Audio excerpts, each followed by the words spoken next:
तो क्या आप फ्रांस जैसे मुल्क में एजुकेशन लेने के लिए इंटरेस्टेड है? तो ये वीडियो आपके लिए है, क्योंकि इस वीडियो में हम बात करेंगे कि क्या फ्रांस आपके लिए राइट कंट्री है भी और फर्दर एजुकेशन कंप्लीट करने के लिए या नहीं। हम बात करेंगे कि किस टाइप की यूनिवर्सिटीज आपको फ्रांस में मिलेंगी और उनका फीस स्ट्रक्चर क्या होगा। साथ में हम ये भी बात करेंगे कि फ्रेंच यूनिवर्सिटीज में एडमिशन लेने के लिए कौन कौन से डॉक्यूमेंट्स रिक्वायर्ड होंगे, आपने बेसिकली उन यूनिवर्सिटीज में अप्लाई कब करना है और फ्रांस में अप्लाई करने का वीजा प्रोसेस क्या है, और सबसे मेन चीज कि अगर आप पाकिस्तान से अप्लाई कर रहे हो तो अपॉइंटमेंट का क्या स्केड्यूल है और अपॉइंटमेंट आते आते कितना टाइम लगेगा और फ्रांस के वीजा रेशियो कितनी अच्छी या कितनी बुरी है। तो कहीं मत जाइएगा, ये वीडियो लाजमी एंड तक देखिएगा, क्योंकि इसको देखने के बाद आपको फ्रेंच एजुकेशन के बारे में हर चीज डिटेल से पता लगने वाली है। तो without wasting any time, let's start the video.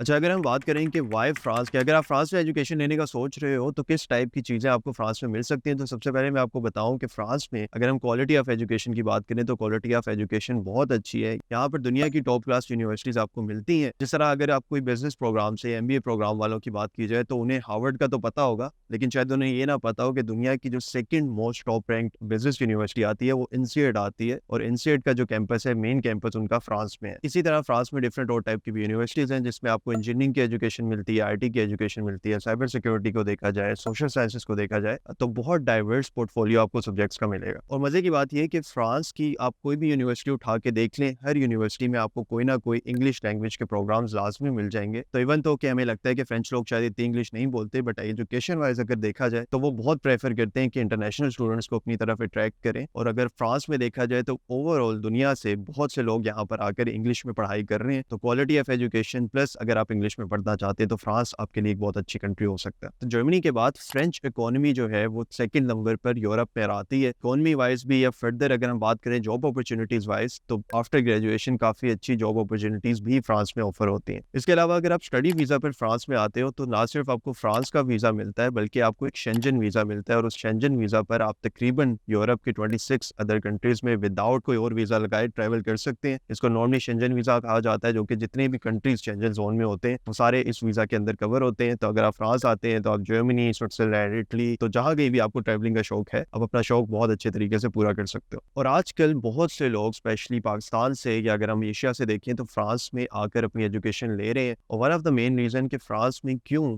इतनी ज़्यादा एप्लीकेशंस अब स्टूडेंट्स की बढ़ती जा रही हैं वो ये है कि अक्सर आपने देखा होगा कि जर्मनी जैसे कंट्री में अब अपॉइंटमेंट्स के बहुत इश्यूज आने लगे। और ना सिर्फ जर्मनी बल्कि अगर आप इटली या और कंट्रीज की बात करें तो काफ़ी हद तक वीज़ा के बहुत मसाइल आ रहे हैं। लेकिन फ्रांस अभी एक ऐसा कंट्री है जहाँ पर आपको वीज़ा के इतने ज़्यादा इशूज़ नहीं फेस करने पड़ते, और यहाँ की वीज़ा रेशो भी बहुत अच्छी है। और साथ में जो अपॉइंटमेंट के टाइम्स हैं वो भी बहुत मुनासिब है, कोई ऐसे अपॉइंटमेंट डिलेज नहीं आ रहे। और लकली अभी वो टाइम है कि अपॉइंटमेंट इशूज़ नहीं आ रहे, लेकिन अगर हम हो सकता है अगले 2-3 साल बाद हम फ्रांस के बारे में बात कर रहे हो तो वहां भी अपॉइंटमेंट इश्यूज शुरू हो जाए। तो अभी बहुत अच्छा टाइम है कि आप फ्रांस की यूनिवर्सिटीज में एडमिशन सिक्योर करके वहां पर मूव कर सकते। अब हम अगर बात करते हैं कि फ्रांस में किस टाइप की यूनिवर्सिटीज हैं, तो नॉर्मली 3 कैटेगरीज ऑफ यूनिवर्सिटीज आपको मिलेंगी। सबसे पहली आती है वो उन्हें यूनिवर्सिटीज की कैटेगरी कहते हैं, जहां पर मोस्टली जो यूनिवर्सिटीज होती हैं वो पब्लिक सेक्टर के अंदर आती हैं, मतलब पब्लिक यूनिवर्सिटीज होती हैं। अगर हम इनकी फी को लेकर बात करें तो फ्रांस में एजुकेशन इंटायरली फ्री नहीं है। इवन जो पब्लिक यूनिवर्सिटीज है वहां भी एजुकेशन इंटायरली फ्री नहीं है, लेकिन जो कॉस्ट है वो बहुत मुनासिब है। मतलब कि यहाँ पर नॉर्मली जो पर ईयर की फीस है वो स्टार्ट होती है 2700 यूरो से, और इसकी एट मैक्स जाती है ज्यादातर 4000 यूरो तक। और ये पब्लिक यूनिवर्सिटीज की कैटेगरी है। जो सेकंड कैटेगरी आ रही है वो आ रही है ग्रैंडे इकोल्स की, और जो ग्रैंडे इकोल्स की कैटेगरी है वो हमारे पास प्राइवेट यूनिवर्सिटीज की कैटेगरी में आती है। और प्राइवेट यूनिवर्सिटी की कैटेगरी में नॉर्मली फी थोड़ी ज्यादा है, तो इसकी फी स्टार्ट हो रही है 5000 यूरो पर ईयर से, and it can go up to 20000 euro per year as well. अगर आप प्राइवेट यूनिवर्सिटीज में भी अपने ऑप्शन ट्राई करना चाह रहे हैं तो आपको लाजमी देखना पड़ेगा कि उसकी फी कितनी है, क्योंकि कई दफा आपकी रेंज से हो सकता है कि वो यूनिवर्सिटीज बाहर हो जाए। लेकिन अगेन कुछ प्राइवेट यूनिवर्सिटीज ऐसे भी आपको मिल जाएंगी जिनकी फी मुनासिब होगी और हो सकता है वो आपके बजट को सूट करें। लेकिन मैं फिर भी सजेस्ट ये करूंगा कि टॉप प्रायोरिटी आप रखें पब्लिक यूनिवर्सिटीज को, और स्पेशली उन यूनिवर्सिटीज को अगर आप प्राइवेट में जा भी रहे हैं तो उन यूनिवर्सिटीज को देखें जिनकी फी जो है वो कंपेरेटिवली कम है, इतनी ज्यादा रेंज में नहीं जा रही। जो थर्ड कैटेगरी है जिस तरह मैंने बताया था वो है स्पेशलाइज्ड स्कूल की कैटेगरी। जो स्पेशलाइज्ड स्कूल है वो बेसिकली वोकेशनल ट्रेनिंग के प्रोग्राम्स ऑफर करते हैं, जिसमें ज्यादा प्रैक्टिकल ओरिएंटेड स्किल बिल्डिंग पे काम हो रहा होता है। तो ये वाले प्रोग्राम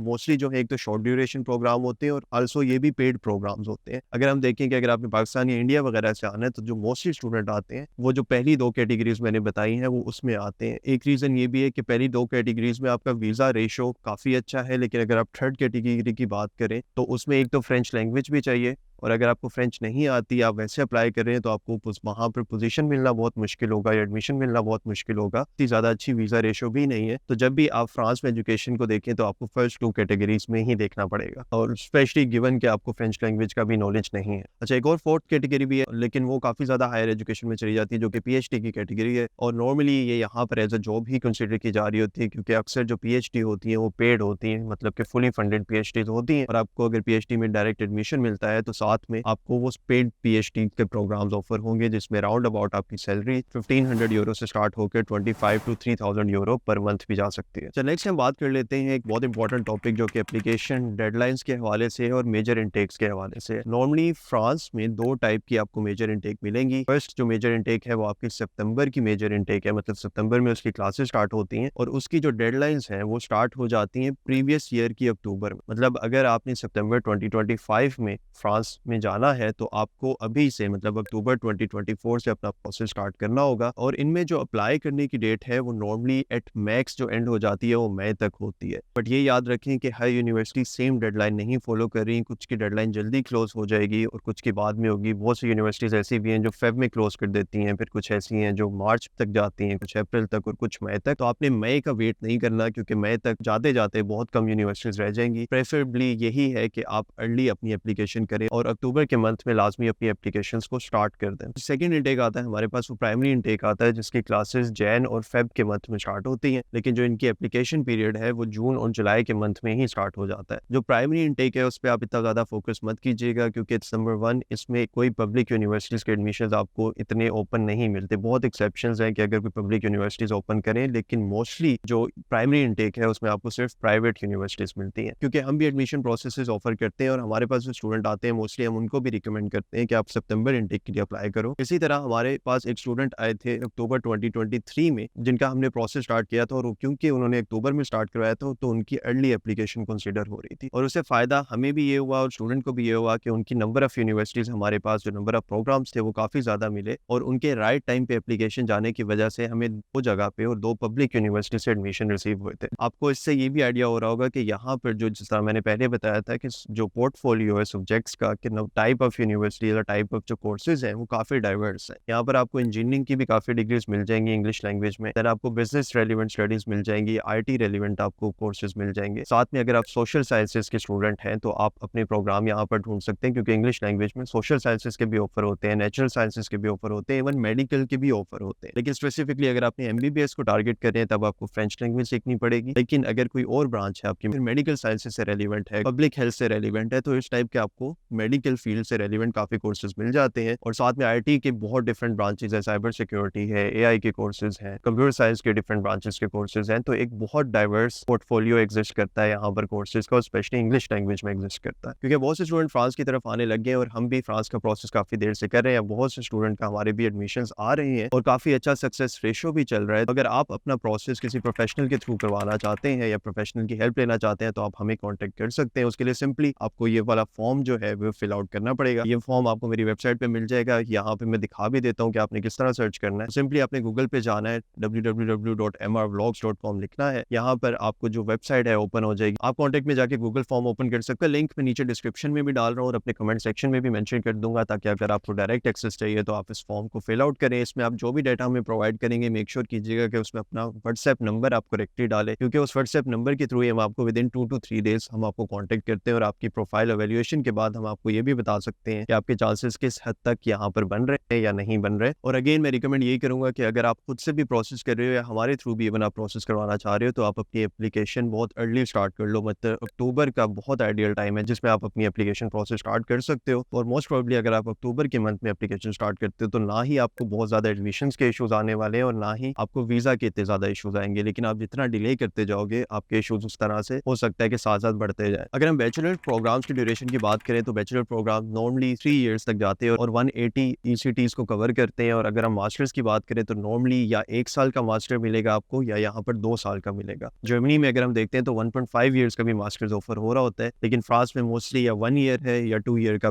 मास्टर्स प्रोग्राम है। अब हम बात कर लेते हैं डॉक्यूमेंट रिक्वायरमेंट की, जो कि आपको फ्रांस में एजुकेशन के लिए चाहिए होंगे। सबसे पहले हम बात करें बैचलर्स में, तो जो सबसे बड़ा प्लस पॉइंट है यहाँ पर फ्रांस में बैचलर्स के लिए अप्लाई करने का वो ये है कि आपको 12 साल की एजुकेशन चाहिए। नॉर्मली जो लोग हमारे पास जर्मनी का प्रोसेस प्रोसेस करवाते हैं, उनमें से अक्सर एफएससी के बाद डायरेक्ट बैचलर्स के लिए आना चाह रहे होते हैं, बट उन केस में उन्हें 13 ईयर्स की एजुकेशन चाहिए होती है, जो कि अक्सर एफएससी के बाद आपके पास नहीं होती, क्योंकि एफएससी तक आपके पास 12 साल की एजुकेशन आई होती है। तो अक्सर उन्हें फिर अलहदा से एक फाउंडेशन ईयर लगाना पड़ता है। लेकिन अगर हम फ्रांस की बात करें तो ये बहुत स्ट्रेट फॉरवर्ड पाथवे है बैचलर स्टूडेंट के लिए कि जैसे उनकी एफएससी मतलब कि 12 साल की एजुकेशन कंप्लीट होती है कि वो अपना अगला प्रोसेस विदाउट कोई फर्दर फाउंडेशन ईयर किए बगैर ही आगे कंटिन्यू कर सकते हैं। इसमें जो उन्हें मेन डॉक्यूमेंट चाहिए होंगे वो मैट्रिक प्लस एफएससी की मार्कशीट और जो संद होती है वो चाहिए होता है। नेक्स्ट पे आपको ओबियसली पासपोर्ट चाहिए होगा, कि सीवी चाहिए होती है। इसी तरह कुछ यूनिवर्सिटीज आपसे रिक्वायर करेंगी लेटर ऑफ मोटिवेशन, जिसे पर्सनल स्टेटमेंट भी कहा जाता है। तो उस कोर्स रेलिवेंट आपने लेटर ऑफ मोटिवेशन प्रिपेयर करके आगे फॉरवर्ड करना होता है। अच्छा, बैचलर्स वालों के लिए जो एक इंपॉर्टेंट रिक्वायरमेंट है ओबियसली लैंग्वेज की रिक्वायरमेंट आती है, क्योंकि आप इंग्लिश कोर्सेज यहाँ पे स्टडी करने आ रहे हो तो आपको यहाँ पर आइल्स की रिक्वायरमेंट एक लाजमी फुलफिल करनी पड़ती है। अच्छा, बैंड्स के हवाले से मैं अब ये एंड में डिस्कस करता हूँ। उससे पहले हम बात करेंगे मास्टर्स प्रोग्राम्स की कि आपको मास्टर्स के लिए क्या क्या चीज़ें प्रिपेयर करनी है। इसी तरह अगर हम मास्टर्स की बात करें तो मास्टर्स में भी ऑलमोस्ट आपको बैचलर्स वाले ही डॉक्यूमेंट चाहिए, लेकिन एक्स्ट्रा जो चीज़ होगी आपको बैचलर्स की ट्रांसक्रिप्ट चाहिए होगी, और साथ में अगर ग्रेजुएशन कंप्लीट किए हुए 1 साल से ज़्यादा टाइम हो गया तो आपको डिग्री भी लाजमी रिक्वायर्ड होगी। इसके अलावा आपको सीवी, लेटर ऑफ मोटिवेशन और साथ में आपको लेटर ऑफ रिकमेंडेशंस भी चाहिए होंगे अपने यूनिवर्सिटी प्रोफेसर से, या अगर आप जॉब कर रहे हैं तो वहाँ से भी आप अपने रेफरेंस लेटर निकलवा सकते हो। और अगेन आपको पासपोर्ट की एक कंपल्सरी रिक्वायरमेंट होगी। बाकी जो चीज़ें मैंने बैचलर्स के लिए मेंशन की हैं सेम वही चीज़ें आपको मास्टर्स के लिए भी चाहिए होंगी। अब जिस तरह मैंने कहा था मैं आपको आइल्स के हवाले से बताऊंगा कि कितने बैंड्स आपको रिक्वायर्ड होंगे। तो आइल्स की डिफरेंट यूनिवर्सिटीज़ में डिफरेंट बैंड रिक्वायरमेंट है, लेकिन मोस्टली मैं अगर आपको इन जनरल ओवरव्यू दूँ तो अगर आपके आइल्स में 6.5 बैंड आते हैं तो मोस्टली ये स्टैंडर्ड कंसिडर किया जाता है, और मोस्ट यूनिवर्सिटीज 6.5 पे आपकी एप्लीकेशन एक्सेप्ट कर रही होती है। अच्छा, अब कुछ लोगों का ये भी सवाल होता है इससे कम आ गए या इससे ज़्यादा आ गए तो उसका क्या सिनेरियो होता है। तो मैं आपको बता दूं नॉर्मली डिपेंडिंग अगेन कि आपके कोर्स में अप्लाई कर रहे हो, अगर आपके 6.0 बैंड आते हैं तो आप 30% तक यूनिवर्सिटीज में स्टिल अप्लाई करने के एलिजिबल होंगे। और अगर हम 6.5 बैंड पे बात करें तो ऑलमोस्ट 75 to 80% यूनिवर्सिटी तक आप एप्लीकेशन भेज सकोगे। और कुछ यूनिवर्सिटीज फिर भी ऐसी होंगी जो आपसे 6.5 से भी ज्यादा बैंड मांगती हैं, जो कि 7 या 7.5 की रिक्वायरमेंट करती है। मोस्टली ज्यादातर 7 की ही करेंगी, और अगर आपके पास 7 बैंड्स हैं तब तो ऑब्वियसली आप 100% यूनिवर्सिटीज में अप्लाई करने के मोस्टली एलिजिबल होते हो। और ये ज्यादातर वो यूनिवर्सिटीज होती हैं 7 या 7.5 वाली, जो कि बहुत हाई रैंक यूनिवर्सिटीज है और मोस्टली पब्लिक सेक्टर में आपके पास आती हैं। अच्छा, कुछ लोगों का ये भी सवाल होता है कि हमने आइल्स नहीं देना तो विदाउट आइल्स हमारे क्या चांसेस हैं। तो विदाउट आइल्स वाली भी यूनिवर्सिटीज आपको मिल जाती हैं, जो कि बहुत अच्छी चीज़ है कि आप इंग्लिश प्रोफिशिएंसी लेटर, जो कि आपने प्रीवियस डिग्री अपनी अगर इंग्लिश में पढ़ी है तो आप अपनी यूनिवर्सिटी से इंग्लिश प्रोफिशिएंसी लेटर लेते हो और उसकी बेस पे आप विदाउट आइल्स भी अप्लाई कर सकते हो। बट अगेन वो जो नंबर ऑफ यूनिवर्सिटीज़ होंगी बहुत लिमिटेड आपको मिलेंगी। ऑलमोस्ट 20 to 30% यूनिवर्सिटीज़ हैं जो विदाउट आइल्स आपके एडमिशंस को एक्सेप्ट करेंगी, लेकिन जो अक्सर यूनिवर्सिटीज़ होंगी वो आपसे आइल्स रिक्वायर्ड करेंगी। तो मेरी रिकमेंडेशन ये होगी कि अनटिल और अनलेस कि आपकी प्रोफाइल बहुत अच्छी है और आपको जो नंबर ऑफ कोर्सेज आपकी फील्ड में काफ़ी ज़्यादा मिल गए हैं जो कि आइल्स जिनमें रिक्वायर्ड नहीं है, एटलीस्ट 4 से 5 ऐसे कोर्सेज मिल रहे हैं जिनमें आइल्स की रिक्वायरमेंट नहीं है, तब तो आप आइल्स दिए बगैर भी अपना प्रोसेस स्टार्ट कर सकते हो। लेकिन अगर आपका जीपीए भी लो है, आपको नंबर ऑफ कोर्सेज भी अपनी फील्ड रेलिवेंट कम मिल रहे हैं आइल्स दिए बगैर, तब मैं रिकमेंड करूंगा कि आपको आइल्स दे देना चाहिए। और लास्ट में अगर हम बात कर लें तो वर्क एक्सपीरियंस भी अगर आपके पास है तो वो भी बेनिफिशियल रहता है। आप अपनी एप्लीकेशन के साथ स्पेशली अगर फील्ड रेलिवेंट वर्क एक्सपीरियंस है तो वो भी एडमिशन प्रोसेस में आपकी हेल्प आउट करता है, तो उनको भी आप लाजमी कोशिश करें कि अपनी एप्लीकेशन के साथ अटैच करके आगे यूनिवर्सिटीज को सेंड करें। अब हम थोड़ा एप्लीकेशन प्रोसेस के हवाले से बात करें कि आपने किस तरह अप्लाई करना है। तो फ्रांस में एक बहुत अच्छा सिस्टम है, एक सेंट्रलाइज पोर्टल ही आपको दे दिया गया है जो कि campusfrance.com के नाम से है।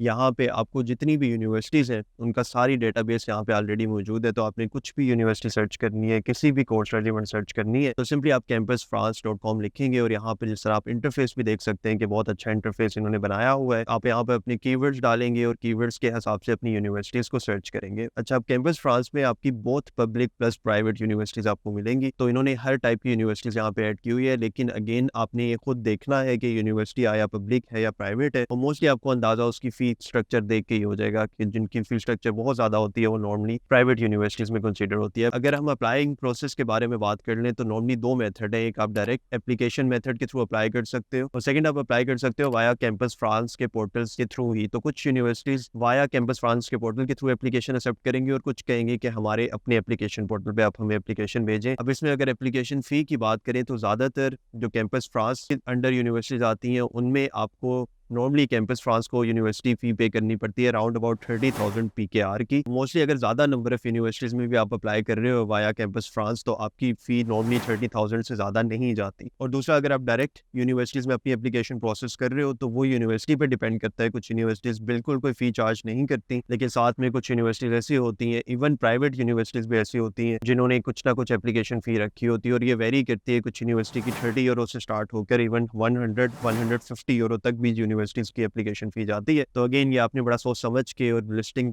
कंप्लीट करके देखना है कि किस यूनिवर्सिटी में अप्लाई करना वर्थ इट रहेगा, किस में नहीं रहेगा। जहाँ पर फ्री एप्लीकेशंस है, मोस्टली जो हमारे पास स्टूडेंट आते हैं वो ज़्यादा प्रेफर करते हैं कि जिनमें एप्लीकेशन फ़ी ना हो। बट अगेन जो कैंपस फ्रांस के पोर्टल के थ्रू जिनमें एप्लीकेशन अप्लाई होनी है उनमें लाजमी 30,000 PKR की अमाउंट आपको देनी ही पड़ती है। उसका कोई इतना ज़्यादा वे आउट आपके पास नहीं होता। सबसे मेन टॉपिक जिसका आपको काफ़ी देर से इंतजार होगा वो ऑब्वियसली वीज़ा प्रोसेस को लेके या अपॉइंटमेंट सिस्टम्स को लेके होगा। तो वीज़ा सबसे अच्छी जो चीज़ है वो ये है कि आपका वीज़ा पाकिस्तान से ही प्रोसेस हो जाता है, आपको कहीं इधर उधर नहीं जाना पड़ता। मोस्टली अगर आप फिनलैंड को देखो तो आपको वीज़ा प्रोसेसिंग के लिए अबू धाबी तक भी जाना पड़ता है, लेकिन फ्रांस में फ्रेंच जो एम्बेसी है वो यहीं से आपको वीज़ा सर्विसेज प्रोवाइड कर रही होती है। जो अच्छी चीज़ ये है कि एडमिशन के बाद नॉर्मली अगर आप टाइम ड्यूरेशन देखें अपॉइंटमेंट आने का तो विद इन 1 to 1.5 मंथ आपकी अपॉइंटमेंट आ जाती है। और जो रिसेंट मैंने अभी केस बताया जो हमारे स्टूडेंट के 2 पब्लिक यूनिवर्सिटी से एडमिशन आए थे उनका विद इन 4 डेज हमें वीज़ा रिसीव हुआ है। नॉर्मली जो वेबसाइट है उन्होंने मेंशन किया होता है कि 15 डेज का टाइम है आपको वीज़ा रिसीव होने का, मतलब कि इंटरव्यू जब आप दे चुके हो तो विद इन 15 डेज का स्टैंडर्ड टाइम में आपका वीज़ा आ जाता है। लेकिन मोस्टली हमारे पास ऐसे स्टूडेंट हैं जिसका किसी का 4 दिन में भी लगा है, किसी का विद इन अ वीक भी आ गया है। तो इनकी काफ़ी जो प्रोसेसिंग टाइम है इनका वो बहुत फास्ट है और अपॉइंटमेंट देने का भी प्रोसेसिंग टाइम फास्ट है, जिस तरह मैंने बताया 1-1.5 मंथ में, और वीज़ा देने का टाइम भी बहुत फास्ट है। तो जितनी भी चीज़ें आपकी चल रही हैं आफ्टर एडमिशन वो काफ़ी एक स्मूथ पाथवे के थ्रू चल रही है। ये मैं लाजमी मेंशन कर दूं कि अभी तक तो ये स्मूथ चल रही है, लेकिन आपको पता है कि जिस तरह पहले जर्मनी में भी चीज़ें स्मूथ चलती थी लेकिन फिर सारे लोग जिस तरह आप जर्मनी की तरफ हो गए थे तो वहाँ पे अपॉइंटमेंट इश्यूज बहुत आने लग गए। तो मैं फ्रांस का देख रहा हूँ कि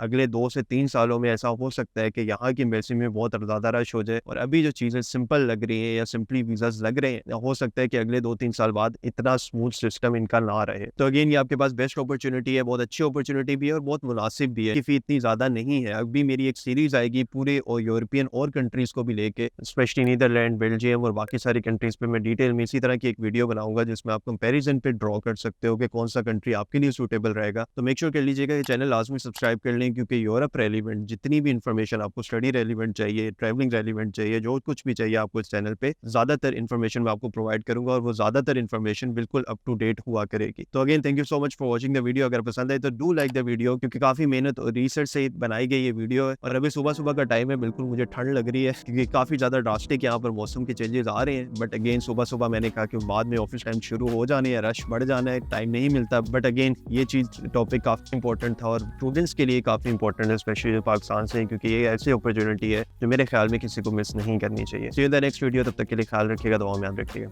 अल्लाह हाफ़िज़।